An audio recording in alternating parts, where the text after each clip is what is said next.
Bien le bonjour tout le monde, aujourd'hui on se retrouve pour une nouvelle vidéo, pour un concept que je n'ai jamais encore fait.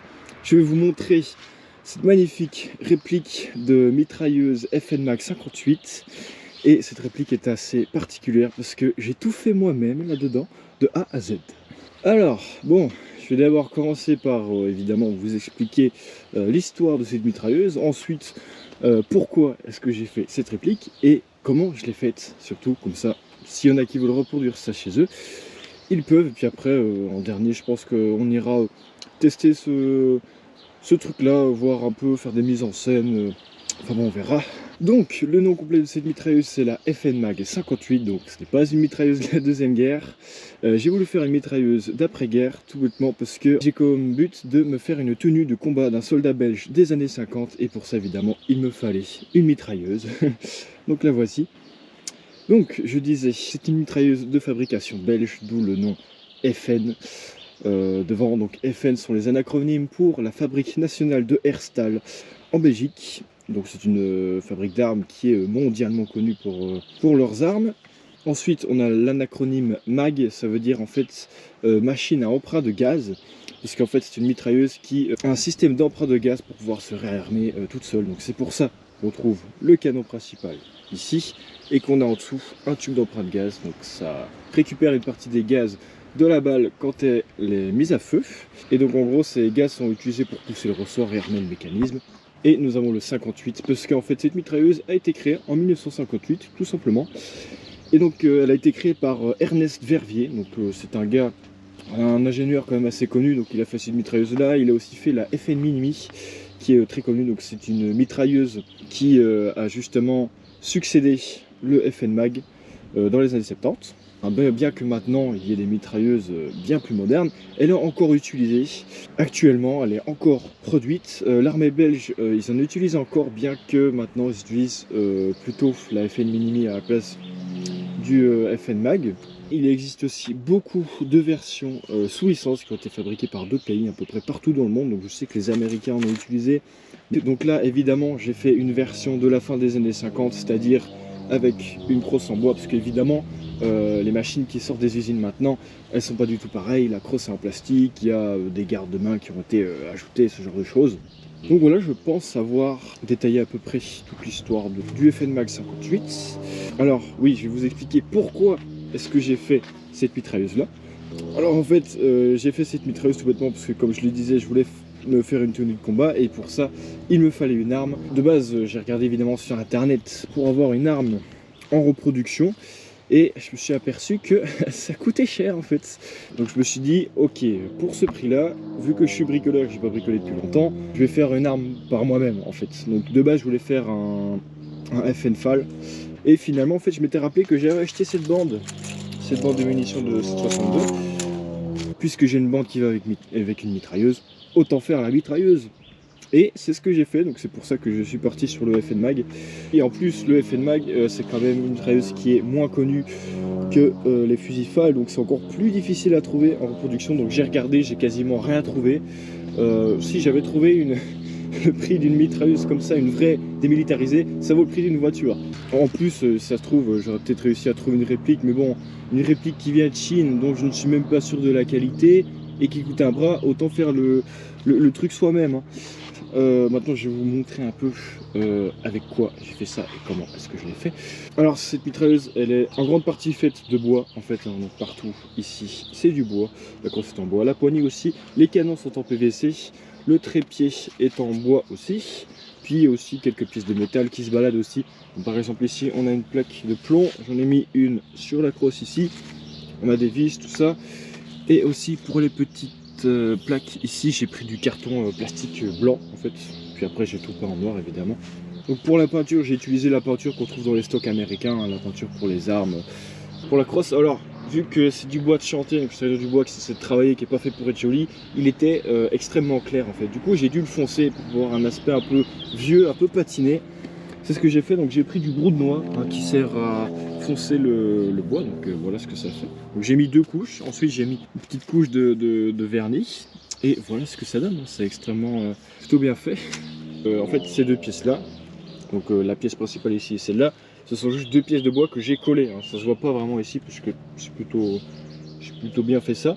Et pour faire les renfoncements ici, j'ai tout simplement, donc avant de coller les 2 pièces, je les ai retournés. J'ai fait toute la série de trous.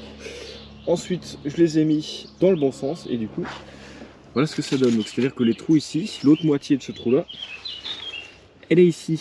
Donc voilà. Voilà à peu près tout ça. Bon là il y a un peu de colle, bon.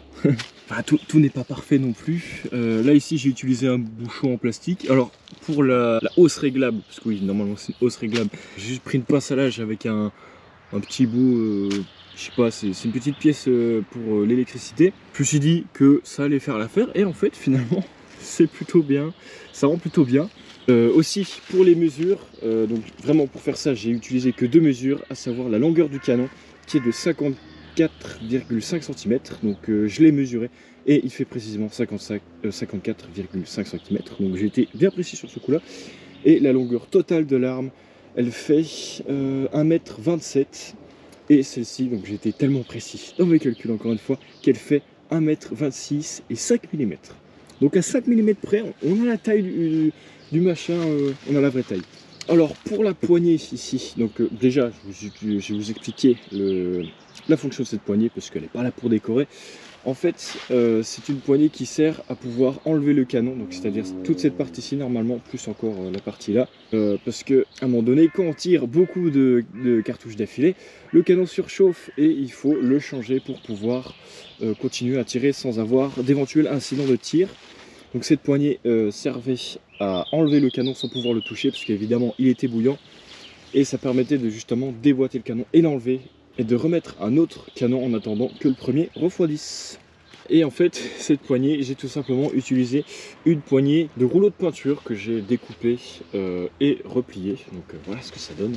Donc là je vais vous parler un peu des accessoires. J'ai fait un petit bipied. Alors ce qui est assez dommage c'est que le bipied normalement en fait il se replie, hein. Donc les 2 pattes ici peuvent se replier vers l'intérieur comme ça et ensuite on peut les faire coulisser et les ranger le long de l'arme. Sauf que là en fait c'est pas du tout possible parce que si je mettais une charnière pour faire bouger ça, ben, je pouvais juste pas fixer ça à l'arme. Donc c'est un peu dommage. Donc le trépied il est fixe, enfin il bouge, je peux bouger l'arme comme ça quoi, mais c'est à peu près tout, enfin oui un peu comme ça. Mais voilà, il sert surtout à maintenir l'arme parce que non seulement déjà rien qu'avec ces 3 points d'appui, l'arme elle tombe quand même, mais sans le bipied c'est vraiment impossible de faire tenir cette arme, donc j'étais un peu obligé d'en faire un. Donc voilà ce que j'ai fait. Donc ça c'est un accessoire qui se retrouve souvent sur la mitrailleuse. Et ensuite on a une petite sangle. Donc normalement il y a juste un petit renfort qui vient sur le milieu de la sangle au niveau de l'épaule. Bon là il n'y en a pas mais c'est pas grave. Donc la sangle elle sert évidemment à transporter la machine parce que bon celle-ci fait pas 12 kg mais la vraie machine fait 12 kg non chargée, hein. Donc j'imagine pas ce que ça doit peser quand c'est chargé. Parce que là ici j'ai une bande de munitions d'à peu près une trentaine de coups, j'ai pas vraiment compté. Mais cette mitrailleuse là utilise des bandes de 100 coups minimum, voire 200 coups, hein. Voilà, donc évidemment c'est rangé sur des caisses. Et cette mitrailleuse elle est utilisée par 2 personnes. Il n'y a jamais une seule personne pour la mitrailleuse. Donc c'est-à-dire qu'il y en a un qui s'occupe de porter la mitrailleuse et de tirer, et l'autre porte les munitions et la recharge. Donc évidemment on va parler du système de chargement. Donc là, bon, vu que c'est une pièce en bois, il n'y a pas beaucoup de fonctionnalités, hein. Le nec plus ultra aurait été de faire une pièce vraiment en métal avec de la soudure et tout, sauf que bon, la soudure ça ne s'improvise pas, c'est quelque chose qui s'apprend, ça demande de la technique et du matériel. Je n'ai pas ça, puisque je sais plus de bien sculpter le bois, bah, je fais tout en bois, hein, quasiment. Donc on a le levier d'armement qui est fixe, hein, il bouge pas, hein. Voilà, et la seule vraie fonctionnalité de cette mitrailleuse, c'est que j'ai prévu, voilà, une méthode de chargement comme pour les vrais. Donc là je peux soulever le truc, voilà, donc j'ai mis des petits crochets pour pouvoir attacher ma petite bande de munitions comme ça, voilà. Ensuite je peux refermer et voilà, c'est quand même bien stylé. Donc cette mitrailleuse elle a aussi 2 systèmes d'éjection. Donc il y a voilà, là ici il y a un trou pour les bagues métalliques qui tiennent les munitions ensemble, et les munitions en elles-mêmes en fait elles sortent par le dessous. Bon j'ai pas fait de trou par le dessous parce que bon ça se verra pas de toute façon. Oui, j'ai pas parlé de la portée de cette mitrailleuse. Donc la mitrailleuse comme ça, juste avec le bipied posé, c'est à peu près 1000 mètres. On a les mitrailleuses sur des trépieds, vraiment des trucs qui amortissent, enfin des trucs bien foutus, on va dire. C'est quand même 1800 mètres. Et puis ces mitrailleuses sont aussi fixées sur le véhicule. Là, on monte à plus ou moins 1500 mètres. Donc c'est quand même pas mal, hein. Évidemment, là, c'est du... Je n'ai pas parlé, mais c'est du 7,62. Voilà, ça tire du 7,62 autant, bien évidemment. Et là, ici, ce sont des balles. Donc là, ce sont des vraies balles, hein, évidemment. Ce sont juste des balles d'entraînement de la FN qui sont à blanc. Donc, et en plus, elles ont toutes été tirées. Comme ça, voilà, si je me trimballe avec ça, on ne pourra pas me faire chier puisque les balles, elles sont vides. Voilà, je pense à peu près avoir tout dit. Je vous montre encore les petits détails. Donc on a la poignée ici. Voilà, on a tous les petits clous. J'ai vraiment fait ça du mieux que je pouvais. Bon, évidemment, si on se rapproche de près, on voit que les finitions ici, la peinture, elle est dégueulasse. Mais bon, franchement, quand on prend un petit peu de recul, voilà, franchement, de cette distance-là, personne ne pourrait dire c'est une vraie ou c'est une fausse. Là ici, alors ça c'est la première chose à laquelle j'ai pensé, j'ai pris une, je pense que ça s'appelle une cheville. Ce sont les petits bouts en plastique qu'on visse dans les murs, pour que les vis puissent tenir justement dans les murs. C'est ça que j'ai utilisé. J'espère que ça donnera envie à certains de bricoler, hein, comme quoi il faut vraiment pas grand chose pour avoir un rendu plutôt bien. Donc oui, je précise, donc là le bricolage, pour moi, il a été plutôt facile, mais c'était long, j'ai quand même mis plus d'une semaine à faire cette mitrailleuse, mais ça aurait sûrement duré beaucoup moins longtemps si je m'étais encore plus renseigné dans les mesures, parce qu'il y a des fois où j'ai dû raboter, et aussi des fois où je manquais de pièces en fait, où on a dû aller rechercher des pièces plusieurs fois à la quincaillerie. J'aurais bien aimé aussi vous filmer toute la création du Fenmag, sauf qu'en fait, quand je bricole, c'est vraiment n'importe quoi. Je fais tout dans tous les sens. Et vraiment, je suis tellement concentré quand je bricole que ce serait impossible pour moi de bricoler, de faire une vidéo en même temps. Sans compter le fait qu'à chaque fois, je repartais chercher un objet, puis je travaillais sur une pièce, puis sur une autre, puis... Non, c'est vraiment le bordel. Donc tout ce que j'ai fait, c'est faire des photos, des petites stories Instagram tous les jours, à chaque fois que je bricolais. Donc c'est tout ce que j'ai fait, puis voilà la vidéo de la présentation. Maintenant, on va un petit peu la tester, entre guillemets, si je dirais. Donc on va faire un petit peu des petites mises en scène, voir ce que ça donne. Et on va un peu se balader avec, voir un peu ce que ça fait. De balader un truc d'1,26 m de long. Voilà, je sais pas si on se rend compte de la taille du machin par rapport à moi. Donc c'est quand même assez grand comme machine. Alors, je vous montre la première mise en contexte. Donc là, on est au fond de mon jardin. Là, c'est une espèce de petit abri tireur que j'ai construit quand j'étais gamin il y a des années de cela. Et j'ai mis la mitrailleuse. Donc voilà un peu à quoi ça ressemble. Moi, je la trouve vraiment stylée comme ça. C'est vraiment dommage que j'ai pas encore... ma tenue de combat de militaire à Belle n'est pas encore finie. Mais on va reculer un petit peu. Hein, on va voir un peu ce que ça donne le petit poste de mitrailleuse comme ça là. On voit carrément rien. Mais c'est génial. Voilà à peu près la vue qu'on a.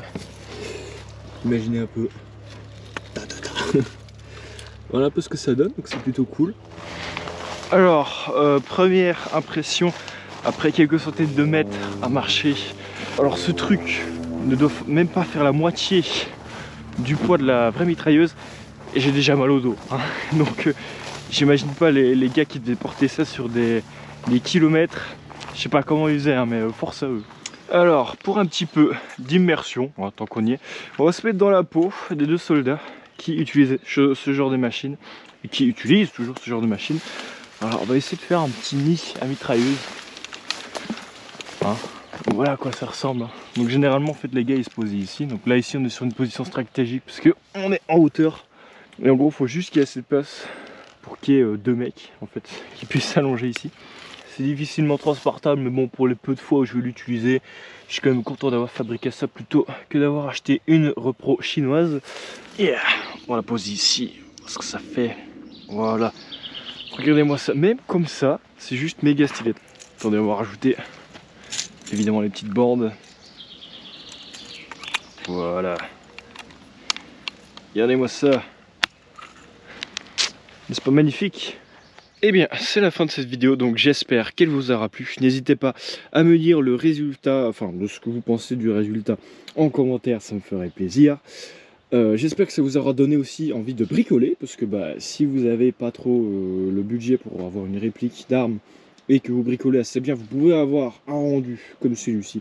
Cette vidéo est le premier épisode de ma petite présentation d'armes faites maison, mais ce ne sera pas le dernier. Pour la prochaine vidéo, on parlera d'un pistolet mitrailleur. Donc voilà, c'était tout pour moi.